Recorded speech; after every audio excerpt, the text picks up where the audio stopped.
Our next game is Ape Escape, which was nominated by @PixelPedro on Twitter. It was developed by SCE Japan and published by Sony Computer Entertainment, SCE, right?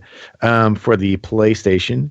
Earliest release date in territory is May 31st, 1999 in North America. True. Was that not the very first game to make use of the DualShock? The DualShock. Might not have been the first to use it, but definitely the first that absolutely required it. You cannot play this without the DualShock. Yeah, no. Can I confirm it has to be the DualShock? You can't use the dual analog, is that correct? No, you can use the prior to DualShock dual analog, yes. Okay, I just wanted to double check, because I know it says DualShock compatible, needs a DualShock, but Sony released the little-known, or little regarded, dual analog before that, which was, as you would expect, the exact same, but without the vibrating qualities. So not as good, but still a good controller if you happen to have one.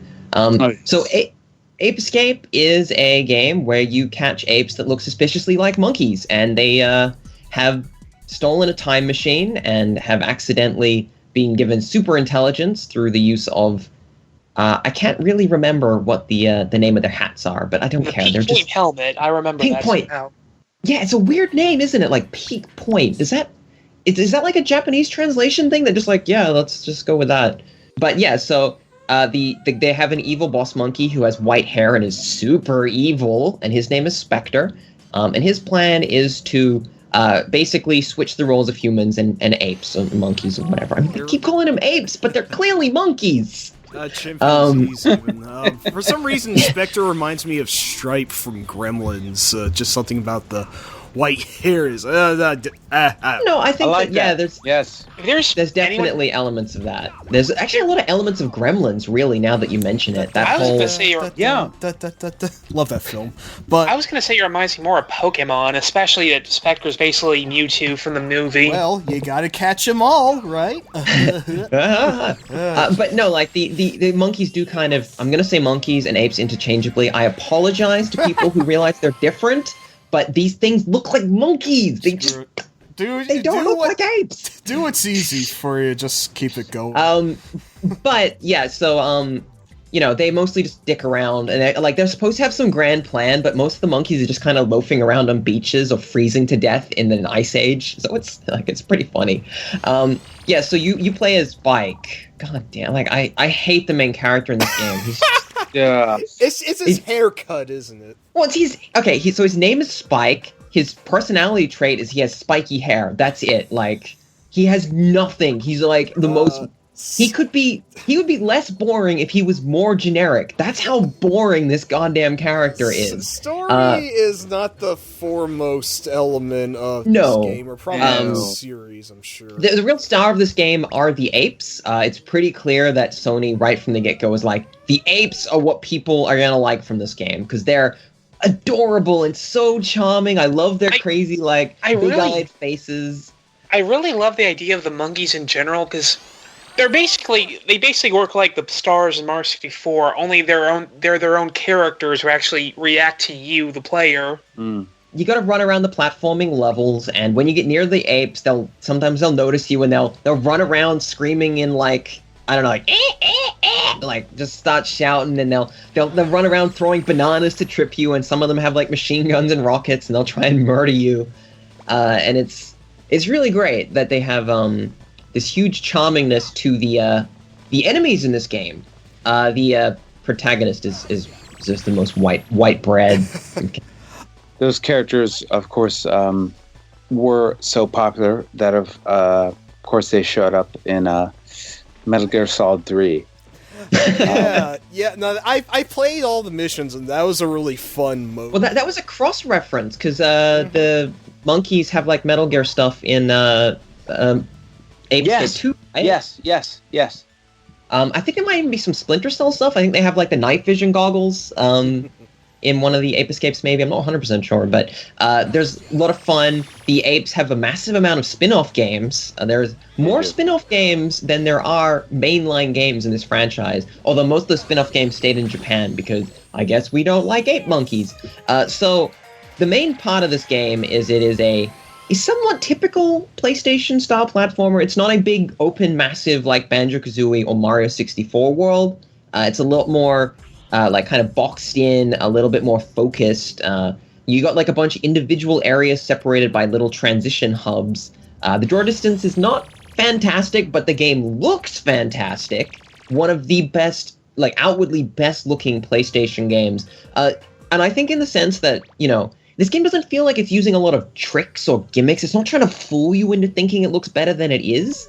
It's just, like, crisp, good quality, like, textures, good quality models, fantastic animation on the monkeys. They have so much life to them.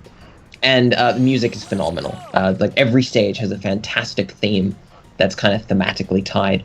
And the main gimmick is that instead of just, as Bob said, instead of just finding stars, you actually have to catch monkeys. But you have a bunch of tools to catch monkeys. And we should probably talk about that a bit. Yes. The thing with... You don't get different abilities and such in this game. Instead, you get different gadgets, as Cal said. Now, the thing is, you can hold 4 of these at once assigned one of the face buttons. And that's where the controls come in. You do not use the X button to jump, and you do not use the face button to do things. Instead, you use the left stick to move around, and the right stick controls whatever it is you're holding. Which is usually 360 directional. Not always, but a lot of the tools are 360 directional. So you want to attack in front of you, you swing in front of you based on the screen position, I believe, or it's a character position. I've completely forgotten. I know how to play this game. I played it for this. But yeah, so you have like a 360 degree control. So you've got a club for clubbing monkeys, which is always fun to just hit the monkeys. You've got a time net, because they are lost in time. So you have to send them back to the correct time. You have a radar, which is a fantastic item and just like such an excellent piece of tool because it tells you roughly where the monkeys are, which is really helpful in a collect-em-up style game, that it will actually tell you where you need to go. But it plays like a kind of a hot-cold sort of system where you kind of aim it and you sort of point it at the monkeys and then it gets, you know, beep, beep, beep, beep, beep, beep, beep, beep, beep, and so you actually have to find the monkeys. And then you press a button, and it will actually show you that monkey, and they have this, tells you their stats, you can see what they can do, and then it has a little one-line description, which is almost always amusingly just kind of like a bizarre trait that the monkey has. So, you know, some of them will be, like, has brain freeze, is reading your mind, is lazy, super angry. Like, it's just like, it really adds like some like just lighthearted fun to the game and sort of the situation. The game never really takes the threat of complete human eradication particularly seriously. And there are some other tools, like you get a little mini RC car, which is really cool.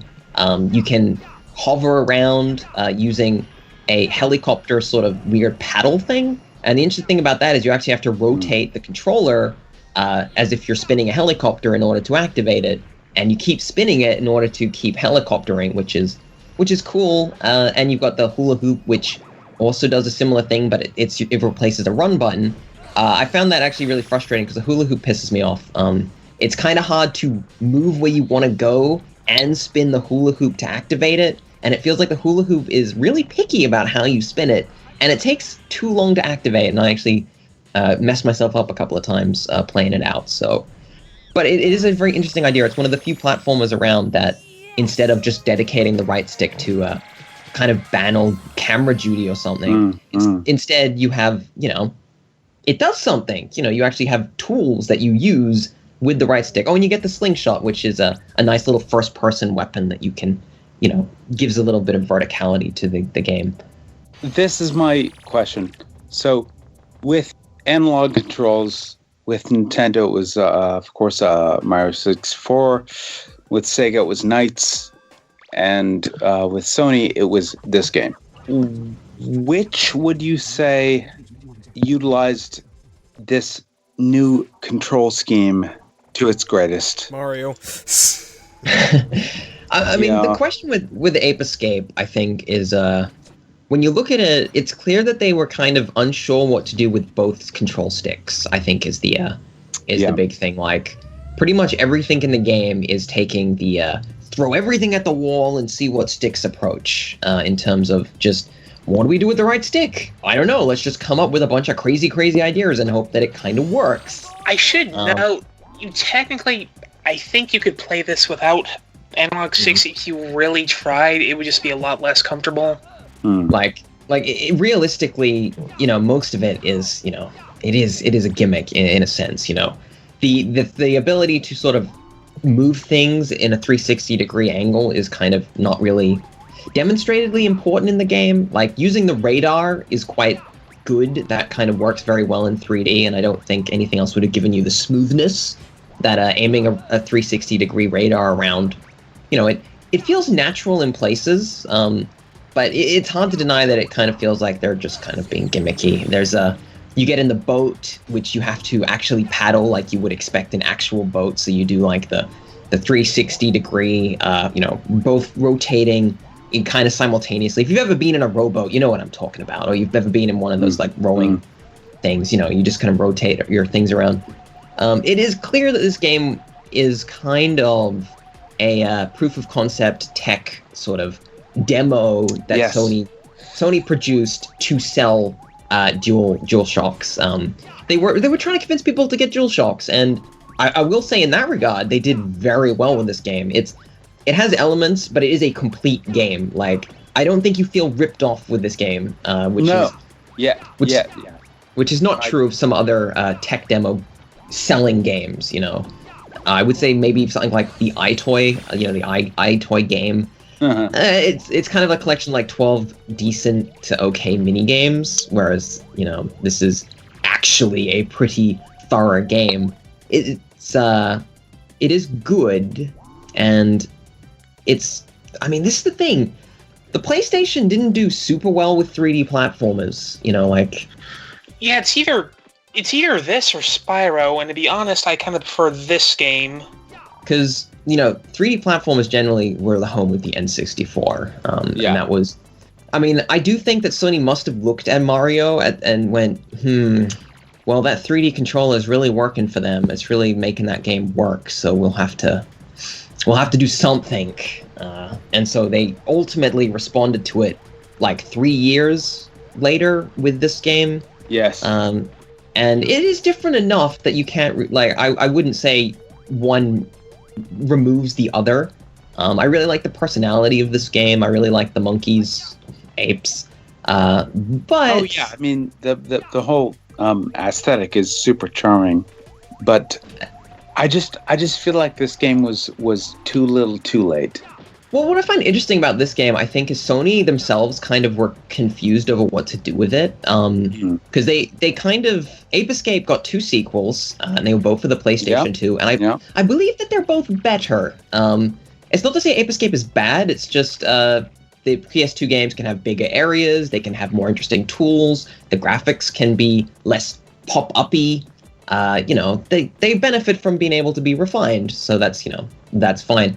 But Sony at the time, and this is 1999 and this general period, they were definitely going for more kind of like an older demographic. They were trying to get like college kids and later teens. Yeah. And they were trying to the PlayStation is cool, and if you're cool, you'll play the PlayStation and play Tekken and play Ridge Racer. And there's all these games like that. And then they're like, and also you can play Ape Escape, and it's like, huh? How do you fit Ape Escape into the Sony hierarchy of games? And that's kind of like, I don't think they knew how to sell it alongside the rest of their kind of marketing material. So people bought this because it was just like, cool, another good PlayStation game. But I don't think they ever really knew what to do with it. This might be too far to the extreme compare, but 1999 was the same year as Silent Hill, so... which game do you think people played more? Ooh. Well, Ape Escape was a game that not as many people played because you needed the DualShock. You had to have the proto DualShock. Yeah. And no, I think that people were slow on the uptake with that one. I don't think as many people actually bought into it, which made this game a little bit more obscure than it otherwise probably should have been. This could probably be a whole discussion in and of itself, but was this like around the era where companies were really attempting to push their console peripherals and like additional controllers and upgrades and whatnot just to build. Nah, I wouldn't say that happened just yet. Okay. Yeah. Well, around this time, the only other one I can really think of is Namco's Negicon, which they had for their racing games. I love the Encon. It's such a cool looking controller. Oh, it's so good. Awesome. It's so awesome. I mean, it amazes me that there just isn't a market for Encons, like, just still making them. But, Right. But yes. but the thing is, as I said, I think that this game and the controller was just Sony looking at the N64 and looking at Sega's 3D controller and just being like, no, that analog thing, that's actually going to take off. We need to get ready for this. Our PlayStation 2 is going to have that. We need to make sure people are sort of in the mindset that we do have. Don't buy an N64. We have a 3D controller, and we deliver 3D controller platformers too. So don't buy anyone else's consoles, kids. Get this one. And you know, like Spyro used the analog controller, and it works very well with Spyro because that's another 3D open area game. So you know, you do get some mileage out of it. The last thing I'll say about Ape Escape is it includes some mini games, and all of those are actually really solidly put together uses of the analog controller. I love the skiing game. It's very, very difficult, but very unique, since you actually use the two sticks as your two skis, and so you're actually kind of almost realistically controlling a skier by pushing the skis together to kind of slow down, turning them simultaneously in different directions. Very, very clever stuff. And there's a punching minigame where the two sticks control the each fist. So it's kind of like Wii boxing, I think, in that regard. You know, it's like just like trying to swing your fists around. And lastly, there is a dual stick shooter, you know, kind of Robotron-ish, but not nearly as good as Robotron. It's just probably the weakest of the three games, but that's cool. And I mean, I don't know if we don't have too much else to say about Ape Escape, really. So, where would you guys put Ape Escape? I mean, as the showcase for Sony's dual analog controller, before it was the DualShock, I think it rates very highly. I think they, in many ways, surpassed what Nintendo was doing, what Sega was doing at the same time. Yeah, so I mean, I think Ape Escape. I don't think Ape Escape really scared the other companies. Like, I don't think Sega or Nintendo really looked at Ape Escape and went, "Oh no, Sony's gonna destroy us with this." Like, I don't think The they thing were shaking in is, their boots over it. Sony was just really kind of catching up to Nintendo, really, with this. They had the analog controller. Yeah, like, I find that interesting. I think that this is actually, and I was thinking about this earlier, if you look at PlayStation games, Ape Escape is actually one of the few PlayStation games that is a PlayStation game, an exclusive PlayStation game that doesn't get ported, doesn't get put anywhere else. This game you could only get on the PlayStation, and to date, you can only get that. You can probably get it on it was ported to the PSP, and some things were changed around a little bit. And I'm assuming that it was available in one of the PlayStation marketplaces, because why wouldn't they? It's their game, and they put him in PlayStation All Stars. You can play as Spike, because of course that's what you want to do. Who doesn't want to play as Spike? Of course. You could put Jake in there too. Anyone remember Jake? That's Spike's blue-headed rival that you don't eat. Like, he's blander than Spike. But yeah, like, you know, it is a genuine PlayStation exclusive. You know, a lot of games that we remember the PlayStation for, or I remember the PlayStation for, you know, stuff like Metal Gear Solid, Final Fantasy VII, even stuff like Tomb Raider. Some of these games were either actually just kind of ports from other systems but were more popular on the PlayStation, or were ported to other systems after the PlayStation. So in both cases, the PlayStation was just kind of like the popular version or the known version. Yes. Whereas in many cases, the technically best version.